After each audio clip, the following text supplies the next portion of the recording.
Hello everyone, কেমন আছো তোমরা সবাই? আশা করছি তোমরা যে যেখান থেকে আমার রেসিপি ভিডিওগুলো দেখছো সবাই ভালো আছো এবং সবাই সুস্থ আছো।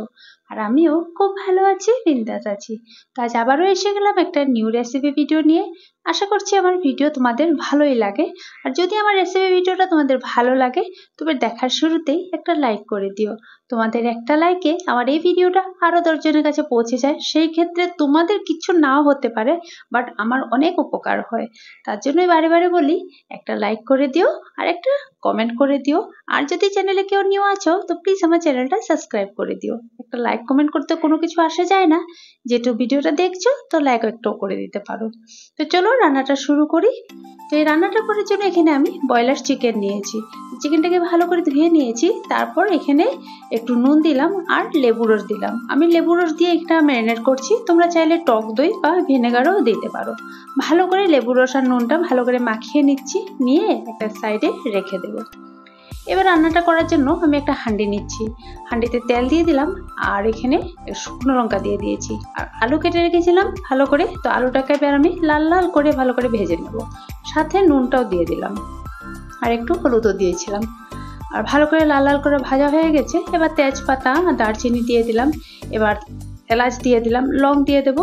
বাস এই কয়েকটি মশলা আমি দেবো, তোমাদের কাছে যদি আরও অন্যান্য শুকনো মশলা থাকে দিতে পারো। আর এবার ভালো করে একটু নাড়াচাড়া করে কেটে রাখা যে পেঁয়াজ আর কাঁচা লঙ্কাটাও আমি দিয়ে দেবো। পেঁয়াজ আর কাঁচা লঙ্কাটা দিয়ে ভালো করে একটু নাড়াচাড়া করে নেব, মানে ভালো করে একটু পেঁয়াজটা ভেজে নেব। পেঁয়াজটা মানে লাল লাল করে ভাজবো না, পেঁয়াজটা শুধুমাত্র সফট হওয়া পর্যন্ত আমি একটু ভাজবো। রান্নাটা করতে যেমন সহজ, খেতেও কিন্তু দারুণ হয়। এবার আমি এখানে কয়েক টুকরো গাজর লম্বা লম্বা করে কেটে নিয়েছি। তোমাদের বাচ্চারা যদি পছন্দ না করে নাও দিতে পারো, বা অন্য কোনো সবজি যদি পছন্দ করে সেটাও দিতে পারো। তো আমার ছেলে মেয়ে দুজনেই গাজরটা পছন্দ করে, তাই দিলাম।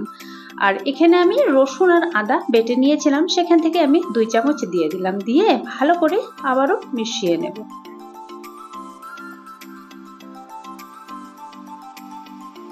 এবার যে ম্যারিনেট করে রেখেছিলাম চিকেনটা, সেই চিকেনটাও আমি এখন দিয়ে দিচ্ছি। ভালো করে চিকেনটা দিয়ে ভালো করে এটাকে মিশিয়ে নেব।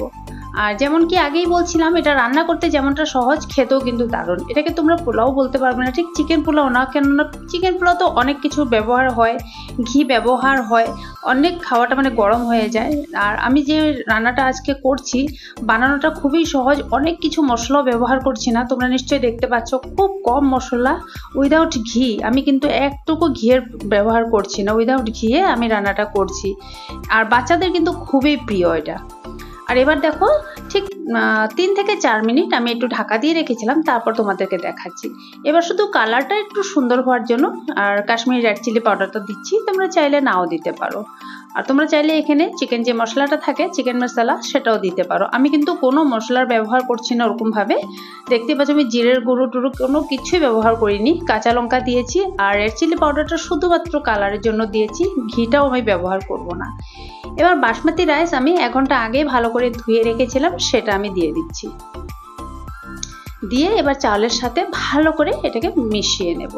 আর এই রান্নাটা শুধুমাত্র আমার ছেলের জন্য আর মেয়ের জন্য করছি। আর যেহেতু মাছ করব আমাদের জন্য, আমার হাজবেন্ড আবার মাংসটা খাবে না। আর আমি তো যেমন খাই না, আমি জানোই তোমরা, আমি সবসময় বলি আমার মাংসটা পছন্দ না, অতটা খাই না। তার জন্য মাছটা থাকেই, তো আমাদের মাছটা করব। তো এটা শুধু ছেলের জন্য মেয়ের জন্য, তো অনেক কিছু হয়ে যায়, রান্না করতে করতে দেরি হয়ে যাচ্ছিল, তার জন্য ভাবছি যে আজকে এটাই করে দিই, আর মানে একবারই হয়ে যাবে। তবে ভাবলাম যে তোমাদের সাথেও শেয়ার করি। তো এই যে দেখো ভালো করে চালটা মিশিয়ে নিলাম। আর এবার আন্দাজ করে জল দিয়ে দেবো। এটা কিন্তু তোমরা প্রেসার কুকারেও করতে পারো, প্রেসার কুকারে করলে আরও তাড়াতাড়ি হয়ে যায় রান্নাটা। প্রেসার কুকারে করলে ওই 1 কোর হাতের আঙ্গুল মেপে 1 কোর তোমরা জল দিয়ে দিলে, তারপর ঢাকনাটা লাগিয়ে দেবে। শুধুমাত্র একটা সিটি আসার সাথে সাথে কিন্তু অফ করে দিতে হবে। যেহেতু আমি হাঁড়িতে করছি তাই আমি 2 কোর জল দেব। একটু জল দিয়েছি আর একটু জল একটু পরে দেব। আর এই সময় কিন্তু তোমরা একটু নুনটা দেখে নিও, যদি দেখো যে কম হয়েছে তবে কিন্তু একটু নুন দিয়ে দিও। আর যদি দেখছো বেশি হয়েছে তবে এক্সট্রা করে একটু পেঁয়াজ ভেজে এটার উপরে দিয়ে দিও। পেঁয়াজ ভাজার সময় আর নুনটা ব্যবহার করো না। তারপর আমি দেখো এখানে জলটা দিয়ে দিলাম। এবার আমি লেবু রসটা দিব ঘিয়ের বদলে। আর তোমরা তো ঘি দিয়ে পোলাও করোই, একবার লেবু রসটা এরকম করে দিয়ে করে দেখবে, খুবই ভালো হয় খেতে, এমন একটা ফ্লেভার হয় না, খেতে টেস্টটা এমন সুন্দর হয়, মানে একবার খেলেই বুঝতে পারবে। তারপর লেবু রসটা দিয়ে গ্যাসের ফ্লেমটা একদম লো করে দেব আর ঢেকে রেখে দেবো শুধুমাত্র 7 মিনিটের জন্য, একদম ঘড়ি দেখে 7 মিনিট। 7 মিনিটের বেশি আর রাখবেই না। এবার 7 মিনিট পর ঢাকনাটা তুলে তোমাদেরকে দেখাচ্ছি। দেখো কি সুন্দর হয়ে গেছে না। আমার কিন্তু আরেকটা জিনিসও দেওয়ার বাকি আছে, এটা কিন্তু এখন খাওয়ার যোগ্য হয়ে গেছে, বাট আমি আরেকটা জিনিস দেব। যেহেতু বললাম আমি ঘি দেব না, ঘিয়ের পরিবর্তে আমি এখানে একটু বাটার ব্যবহার করছি।